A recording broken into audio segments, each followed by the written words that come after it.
If your E-steps are calibrated, then your extruder motor is mechanically accurate. However, that does not mean the printed geometry is accurate. What we're correcting in this video is the difference between commanded extrusion volume and actual deposited material. That difference is controlled by flow rate and line width.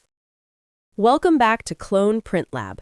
In this video, we're fixing one of the most important but most misunderstood calibrations in 3D printing. This video assumes your E-steps are already calibrated, your nozzle is clean, your filament diameter is known. If any of those are wrong, flow calibration will compensate incorrectly. This is Advanced Guide. We're tuning material deposition accuracy. Why E-steps are not enough. E-steps define millimeters of filament pushed per motor step.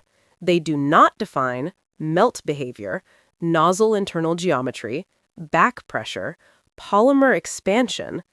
Flow exists because extrusion is not a rigid system. Molten plastic behaves as a viscous fluid, not a solid rod. Therefore, we must empirically correct for this.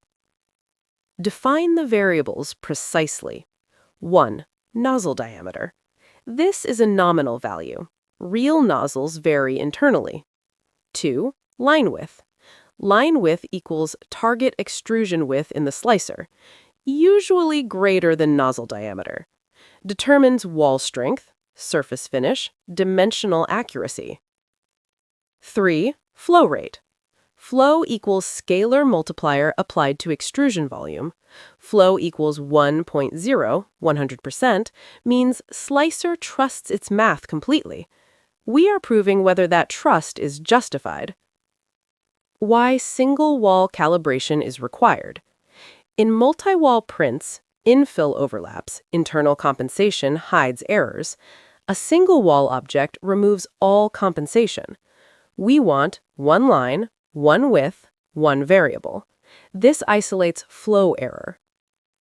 Test print setup. Set the slicer as follows.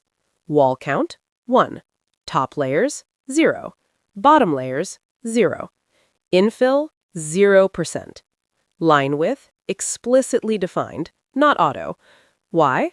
Because we want commanded width equals measured width, no averaging, no overlap. Measurement methodology. After the print, let the print cool fully. Use calipers, not a ruler. Measure at multiple vertical points.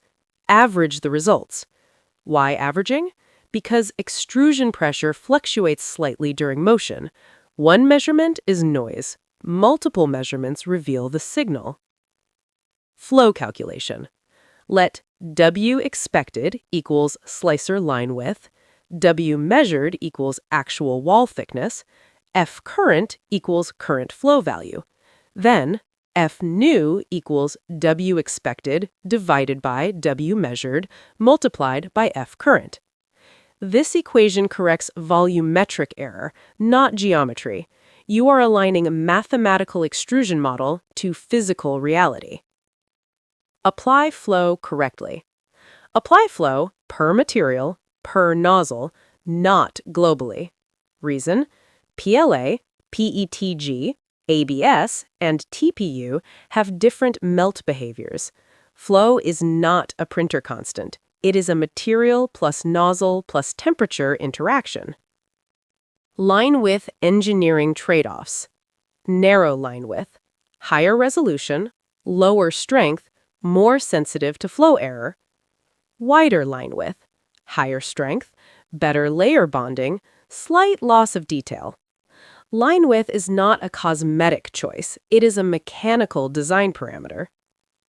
Verification logic. After calibration, print a dimensionally critical object. Measure external dimensions. Compare against CAD. If dimensions are still off, do not touch E-steps. Adjust horizontal expansions separately. Common engineering errors. Calibrating flow before E-steps. Changing flow to hide mechanical issues. Ignoring nozzle wear.